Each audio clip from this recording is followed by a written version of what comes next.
Governor, if heaven forbid there's an incident that takes place in a school where, let's say, a teacher who's now going to be armed goes ahead and shoots the wrong kid, would you take any accountability knowing you could have stopped this by not signing this bill?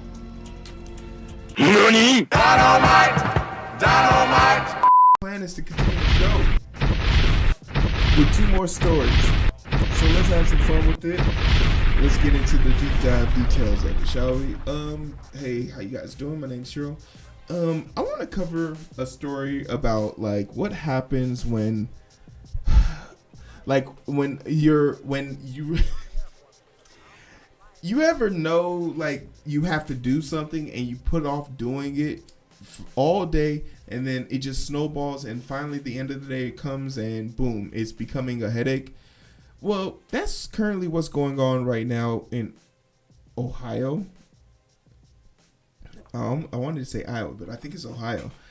The Ohio governor has just signed a bill that would allow or give the options to teachers to carry weapons after only 24 hours of training instead of having the mandatory 700 hours of training.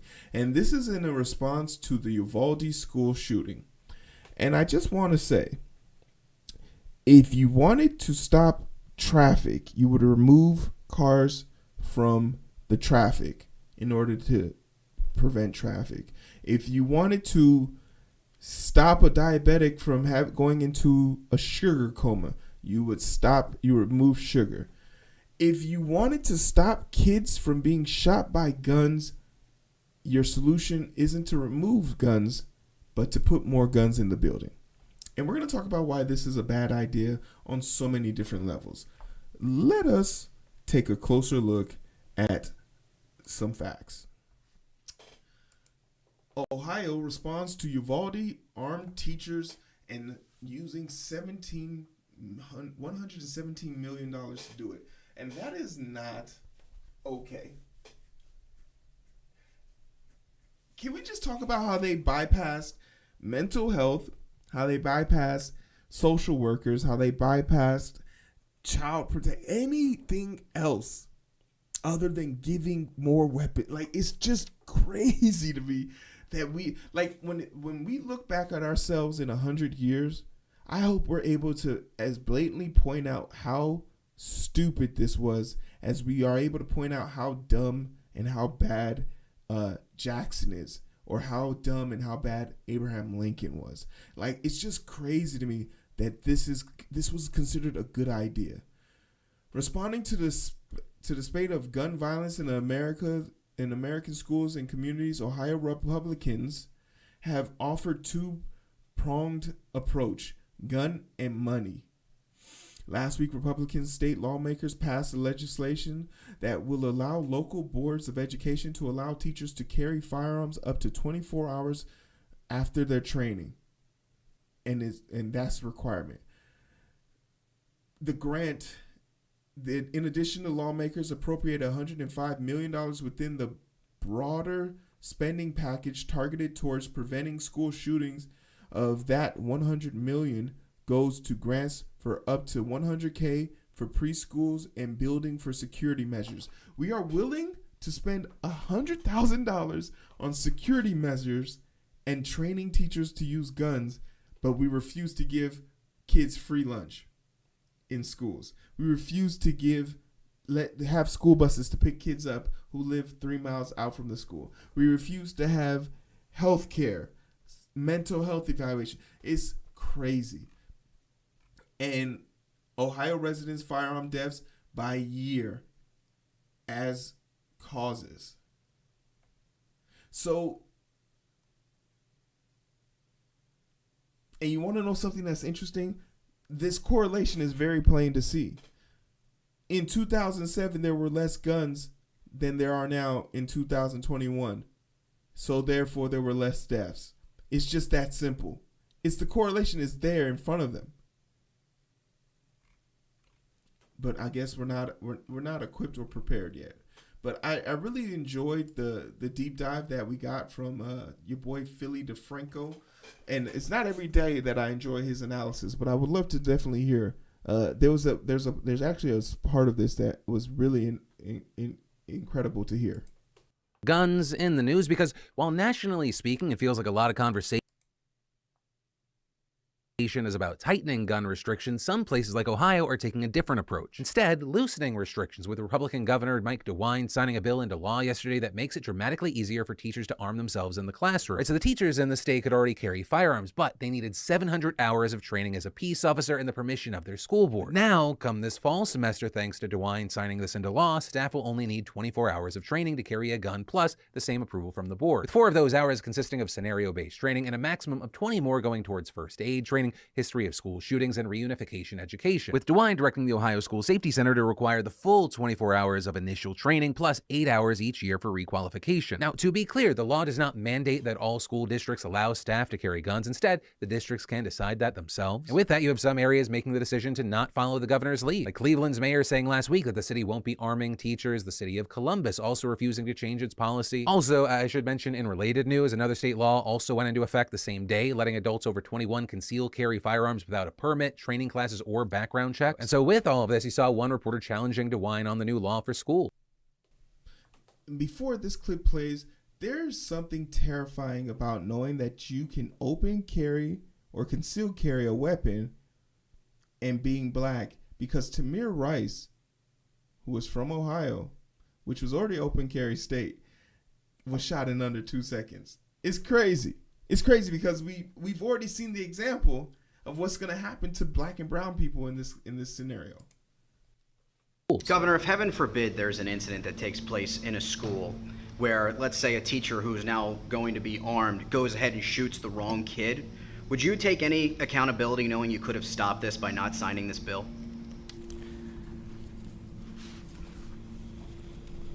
In life, we make choices, and we don't always know what the outcome is going to be. What this legislature has done.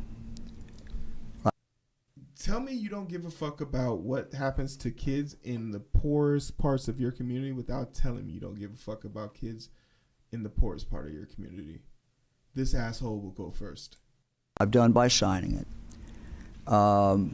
is giving schools an option based on their particular circumstances to make the best decision they can make with the best information they have. That's all any decision maker can do. And while most Republicans supported the law for schools, we've also seen massive backlash from teachers, gun control advocates, and even some police unions who oppose. The problem is, what happens when, like, the teacher fears for their life, right? What happens when the teacher fears for their life and says, DeQuan made me nervous because he didn't want to turn in his homework assignment? What happens to those people? Because that's what's going to happen. Black kids already experience a hostile environment when it comes to public schools because of how they're treated, and the resource officers at those schools make it even more hostile for these black students. So there's no sense of urgency here to be practical about this. Why are they so afraid to just even think about removing guns? Why couldn't this governor ask for legislation that would help make it difficult for more people, make it more difficult for young people to get guns, make it more difficult for bad people to get guns? To be able to open carry at the age of 21 without any, or conceal carry without any permits, is mind-boggling. It is mind-boggling. But the first question that's going to come to my mind, and always come to my mind, is what happens when the teacher feels nervous about DeQuan saying something off the wall, or DeQuan expressing himself, and it's a little too hostile for them because they've never just, sat down and talked. We know that these people use these schools as a pipeline for school to prison pipeline, and they have no problem calling these resource officers to put records on these young children that will follow them for the rest of their lives and won't be sealed when they graduate, and ruin their lives, forcing them to be in and out of the system without any regards for their life. We know that these teachers are capable of it. These teachers aren't, there's a host of these teachers who are not good. And now you're giving them a weapon. We know that some of these teachers are child predators, and now we're giving them a weapon. But most importantly of all, to the reporter's great question by the reporter. What happens when one of these teachers pulls the trigger and the bullet that is promised for the school shooter hits another person? What happens when one of these kids, because there's already been stories of guns being found in bathrooms that have been left by resource officers, guns that have been stolen by students, guns that have been misplaced in schools, and school shootings in proximity, in school shooting and discharged weapons, accidental discharge of weapons increasing with the more guns that are in school. It's just madness. It's one of the weirdest concepts that is baffling to me, and it's without reproach. But the second thing I have a question about is, how does having a gun inside of the building or having a gun within the school grounds permit a healthy learning environment? There's got to be some correlation about being under duress while trying to learn something. Like, I know there's a study about it, and if I find the study, I'll put it in this segment. But there is definitely an article out there that talks about learning under duress cannot be beneficial for students. Here we are about to put guns into the hands of teachers and ask them to teach a bunch of kids who are already struggling just to learn 2 + 2. Now they have to do it with a gun, with knowing that the teacher has a gun in the back of their pocket. And the last thing I want to talk about is, if the teachers were smart, they would actually take these guns. Every teacher would take these guns, and then they would turn around and unanimously strike against the organizations, because there's no way in hell the same teachers you said are not equipped to teach CRT, gay and trans rights, and other accurate forms of history to our students, because you don't want to corrupt them, or you don't want to put them in a negative space. There's no way these are the same teachers that we are saying are good enough to protect our students with a loaded gun. There's no situation, like, it's a real life scenario, and it's like, damn, I might have to really send my kids to Africa, because there's no way my kid's gonna be raised around a gun. I was 6 feet tall, 275 pounds in high school. There's nobody who's gonna give me a kid like me a secondary chance. I'm almost sure if I grew up in today's culture, I'd probably be in a body bag, because that's just how our society is designed. It's crazy and it's sad to say, but that's just the facts of the matter. So look out for a host of accidental discharges and a group of accidental shootings that are going to take place in the Ohio school district area, because we don't learn from our mistakes. It's sad, but it's true, but that's the certain situation we're in. And because of a few scared white people, that's something we're going to have to deal with. Yo, let me know what you think. Like, comment, share, subscribe. Tell me about what you think and how you feel about the current situation. I'm eager to know what you think. How would you handle stopping kids from being shot at school? And if you're actually in school giving teachers guns or giving your kid a bulletproof backpack,